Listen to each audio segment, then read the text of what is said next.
Concrete is the most used construction material on Earth, but it's also the most unforgiving. Once the chemical reaction starts, there are no undo buttons.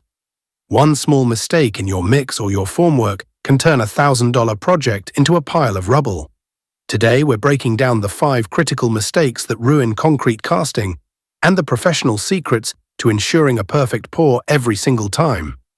Mistake number 1, the weak foundation. Mistake number 1, underestimating formwork pressure. Concrete isn't just heavy, it acts like a liquid under pressure. At 2,400 kilograms per cubic meter, the weight at the bottom of a tall form is immense. If your bracing isn't overkill, it will fail. The fix: use form release oil so the wood doesn't bond to the face, and always use kickers and wailers to reinforce the base. If you think you've braced it enough, add one more support just to be safe. Mistake number 2, rebar ghosting and rust. Mistake number 2, ignoring concrete cover. Many builders throw rebar onto the ground and pull it up manually during the pour. This is a disaster. If rebar is too close to the surface, less than 40 millimeters, moisture will reach the steel. Steel expands when it rusts, cracking the concrete from the inside out. This is called spalling. The fix: always use plastic chairs or concrete spacers to lock your rebar exactly in the center of the slab. Mistake number 3, the wetter is better myth. Mistake number 3, the water-cement ratio trap.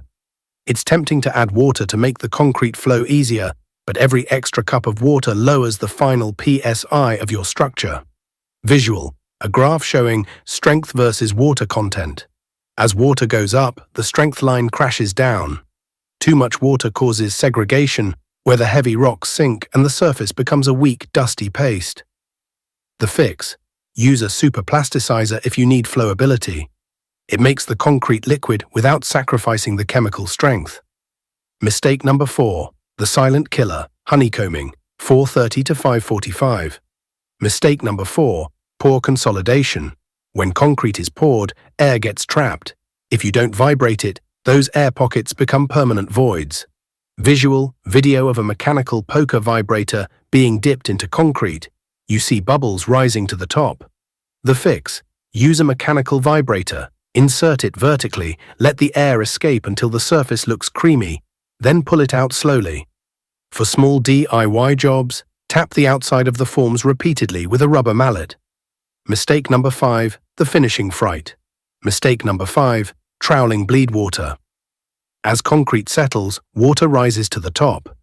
If you trowel that water back into the surface, you are creating a brittle top layer that will flake off in a year. The fix: wait.